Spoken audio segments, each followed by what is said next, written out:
Kamalo. Ayan, si Kamalo, mga kaibigan, mga kalingap. Ito yung sadya namin. Okay, pauwi ng bahay niya, inabutan namin. Magandang hapon, Kamalo. Punta kami sa inyo.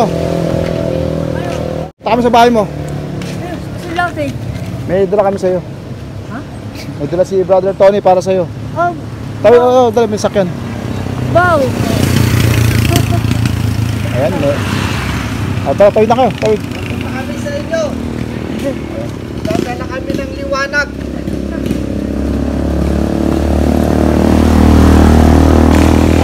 Kaya, Ah,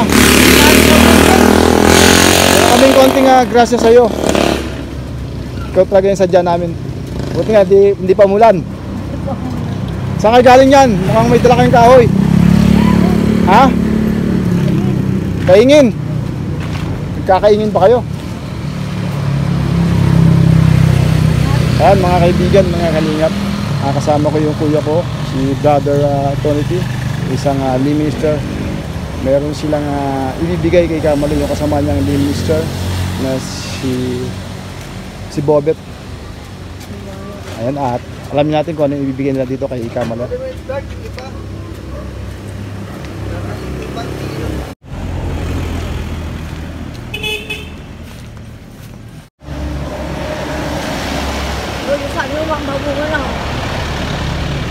Oh, nasa na yung saging na wala. Si Kamalo, saging si yan. Hindi naman yata ng arawan kayo dyan. may dala siyang bigas yata ito, saka emergency light. Ano natin may kakapintang liwanag sa bahay? Dala kami ng kalan. Para sa labas na, sa loob na kayo magluluto.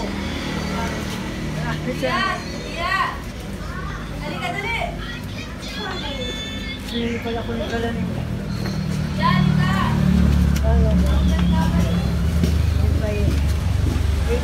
Yan, nandito na tayo makalingap sa kanyang munting tahanan aming ginawa ni Kawang-Giwang Pinoy. Yan si Brother Tony. Kasama natin nung ginawa natin po noon. At ngayon may dala siyang kalanito, tsaka emergency light. At mayroong kasama at bigas. Mahirap yung lugar niya dahil puro bato. Okay na yung bahay mo, Kamalo. Malinis na ngayon. Sino naglilinis? Okay, maganda na tingnan. Matutuwa na yung ating viewers niyan. Yan, kasi ito si Kamalo. Konting pagkalalat kami yan.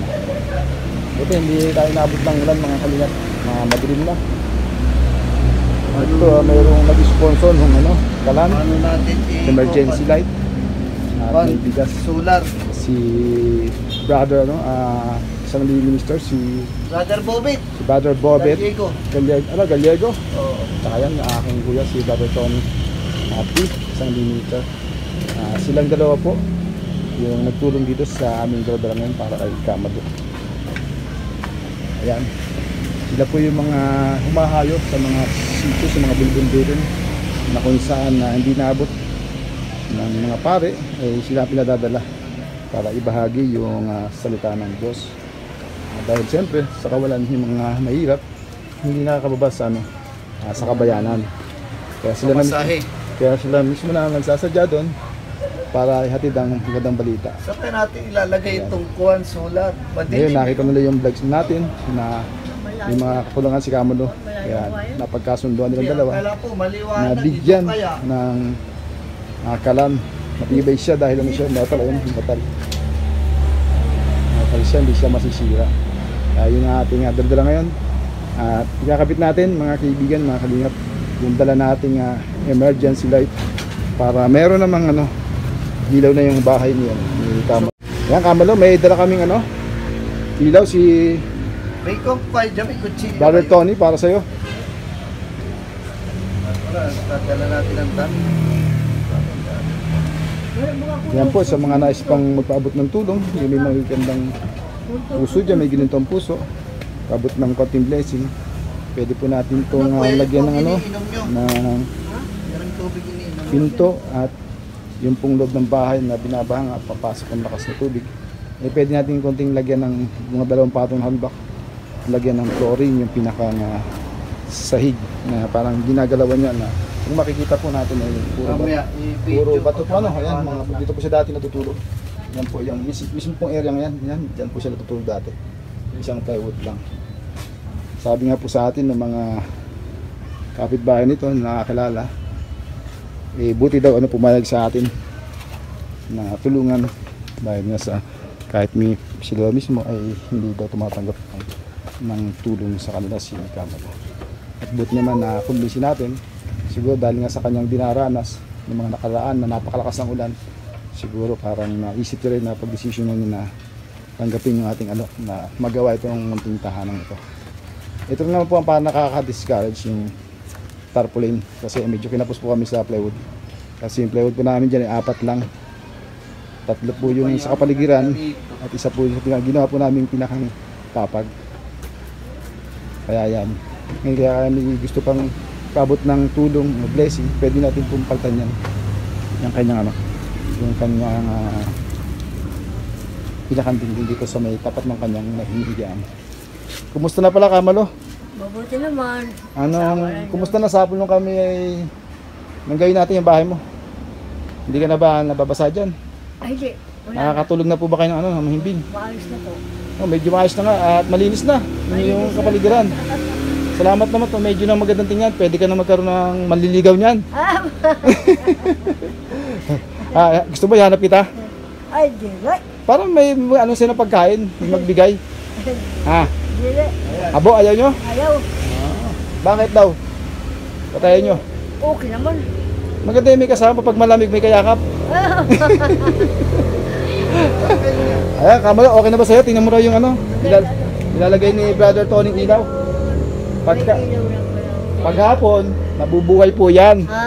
Kusang mabubuhay. Ganun ba yun? Tapos pag umaga, mamamatay ng kusa. Ganun yun. Ano po yan? Yung solar. Solar. Opo.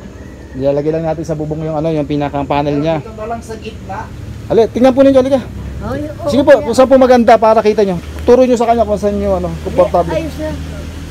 Okay na sa inyo yan? Okay. Pero wag nyo papatayin pag ano. Hindi ko papatayin basta mamatay lang siya ng kanya. Oo, mamatay ang kanya. Ayun. Pagka ano, Okay na yan, ganyan sa gitna. pag medyo sisilaw kayo, lagyan lang nyo ang tela sa tapat. Lagay, ano ba mas maganda? Ikaw, palabas. Pwede rin siguro doon sa lugar rin. Doon, banda. Kaya lang yung itong kable, ang iniisip ko Hindi yung, din natin papadaanin yung ano. hindi, na makukanan ba, maliliwanagan ba? Kung gusto mong palabas para may liwanag sa labas, o dito lang sa loob. Pero mas maganda sa palabas. O, pag nagluluto kasi yung purpose Kaya natin. na, pag ganyan. Sige daw, tingnan mo po daw muna. Okay ba dyan, Kamalo? Opo. Para kita yung paglalabas ka, ano? Oo. Ayan. Papasok. Saka pagpapasok ka tapos, pwede ka dito na magluluto. Dito sa lugar na ito, dyan. Diyan lang. Kita siya. Ngayon, pagka medyo nasisilaw ka na lang, patungan mo lang ng ano yun. Yung tapat lang nung Tapat nung sa may ano lang, kung ikaw yung nasisilaw sa pagtulog. Hindi, pagbaligtad ka ng ano, bigla, Dito. doon ang ulo, no? Doon na lang. Oo, tama. Okay na po yan, ano? Oo. Para paglabas, medyo kita mo rin yung dadaanan mo. Ayan. Oo. Maraming salamat po. Anong masasabi mo niyan? Meron kang ano, emergency light. Wala pa. Ano masasabi mo? Meron ka na pong ilaw. Ilaw. Oo, mayroon na. Ano pong masasabi mo? Maraming salamat sa inyo. Yan po, yung pong papako na natin. Oo. Kasi dalang bakit Ito.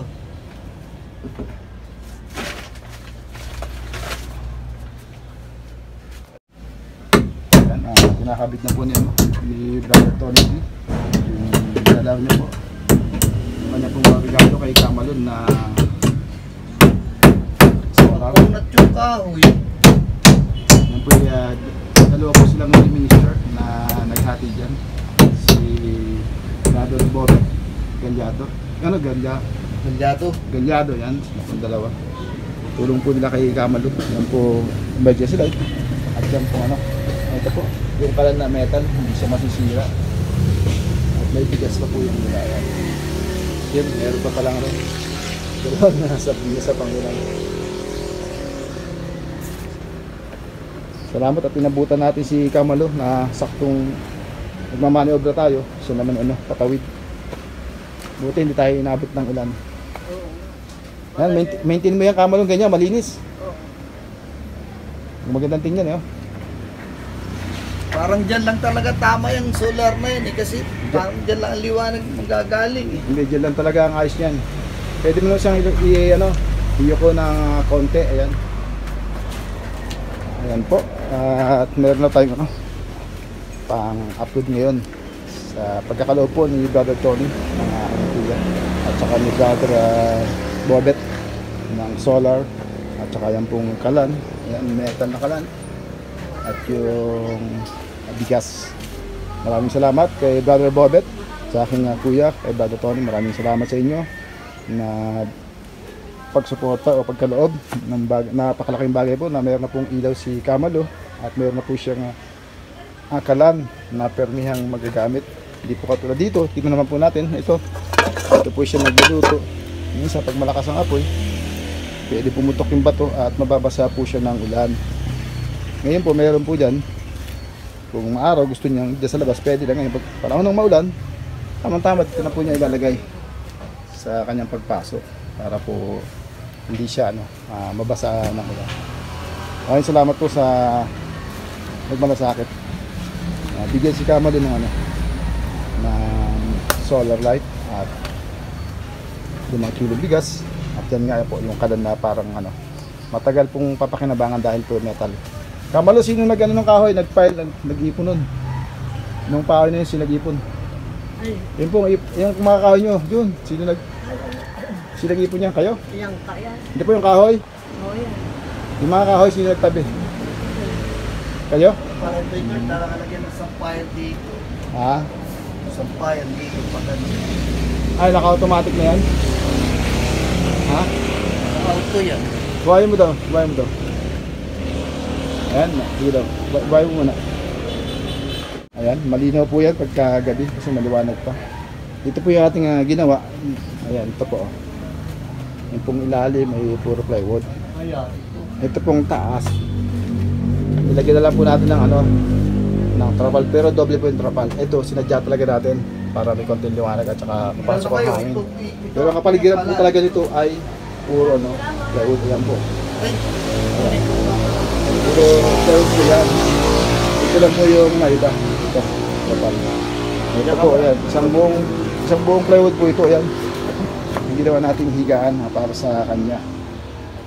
Ayan. Bali, ang kulang lang dito. Ito lang po naging trapal, kaya parang sa harapan kung titingnan natin trapal yung kanyang munting tanong, pero hindi po. At makikita nga natin may trapal sa ibabaw. Dilagay po natin sadya dahil nga po itong mga lumang nagyer dito ay manipis at putas-putas. Pinahatong po natin yung dalawang trapal doon para po hindi po siya tumulo yung mga may butas. Ayan. Kaya kung meron pa pong nais dyan na may ginunto ang puso, medyo nakakaluwag sa buhay, magpaabot ng konting tulong o blessing, Kamalo, open po tayo.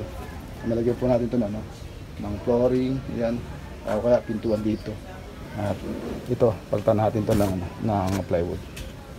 Mag-PM lang po kayo sa aking FB page na Kalingap Edward T. Yun po yung ating FB page. At yung ating pong ating Facebook, yung pong Edward T na dark t-shirt po yung ating dito sa ating profile picture. At meron pong mas na nandun sa aking leeg. Pwede po kayo doon mag-PM o dito po, mag-comment po kayo dito sa mag-comment po kayo dito sa bakal na nakalan kasi kapag comment po kayo dito sa bigat nahirapan na yung matanda na ilipat. Yan pinabili sa akin nung ka-brother ko si ito yung nagbigay niyan. Galledo, Dalawa po sila. pinili niya sa akin na Si Bobet Galledo. bilang araw ng kalang kasi narinig niya, balitaan Tsaka niya itong kuya ko po. wala nga si daw kayong Brother maayos na Tony. kalat. Nakita niyo naman yung kalan yan. Yan, Lee dito Minister. sa pato. Kaya, maraming salamat po kay brother, pila natin yung kalat. Brother Bobet Kaya at kanina sa po, kuya ko. pumunta ko ng palengke Tawag at daw po na. nabili ng kalan. Salamat po sa blessing nito Ito po na yung anak kalan. ng kaloob kay Kamalo sa araw na ito. Nagdala na Araw rin po ng kami ng Webes. konting bigas para sa inyo. Pasalamatan po natin si Brother Bobet Gallego. Maraming salamat sa inyo, sir. Yan. O baka gusto niyo pang manawagan, humingi kayo ng Matipid tulong. pong pagpapasalamat din. Baka maraming tao ang gustong tumulong sa inyo. Yung kailangan na kailangan nyo rito, ano ba kailangan nyo rito? Bigas. Okay na sir, bigas na. Hindi po kami masyado magtatagal kasi may kawarasal pa po kami mga lay minister ngayon. Inatid po lang namin to ni Kalingap Edward. Oh yes, Kalingap Edward. Inatid lang po namin to para Maraming salamat sa aking kuya, kay Brother Tony, sa blessing ito na binigay kay Kamalo at kay Brother Bobet. Ano po? Maraming lang pinabot kay Kamalo. Kunting umuulan na. Hindi kayo. Tanggalin kaya natin to. May Maraming salamat. Ayan, Kamalo. 5 kilo bigas. May 2 sardinas ang kasama dyan. Tsaka yung kalan. Tsaka yung ating, ayan, solar. Binigay po yan ni Brother Tony T. Ng kuya ko po. Tsaka nung kanya pong kasama isang lay ministers, si Bobet. Ayan, maraming salamat po sa dalawang lay minister ng parokya ng Inatid Tanay. namin sulat para magkaroon ng liwanag ang bahay ni Kama. Dala rin kami ng konting automatic. Sabi na ninyo sa amin kung mag-automatic siya. Kamalo, yung kalan nyo, pwede nyo gamitin dyan, no? Maliliit na kahoy, o kaya, uling, Oo. pwede yan. Okay na. Matibay yan kasi, metal, Kahit Para ano magandang ilipat. Paano, tuloy na kami, Apo. Kasi baka kami abuti na ulan, madilim na. Ayan, maraming salamat po sa sponsor nito. Nagbahagi ng blessing kay Kamalo. Yan pong solar, kalan, at 5 kilong bigas. Maraming salamat kay sa aking kuya na si Brother Tony T. At si Brother Bobet. Sila po yung mga lay minister. Sila po yung mga lingkod ng Diyos. Salamat po sa inyong dalawa sa pagbibigay nyo. Paano Kamalo, tuloy kami. Babay kayo dyan, ingat kayo dyan ha. God bless. Kaya mga kalingap, naihatid na namin ang kuya ko yung konting tulong kay Kamalo. Yun po yung bahay.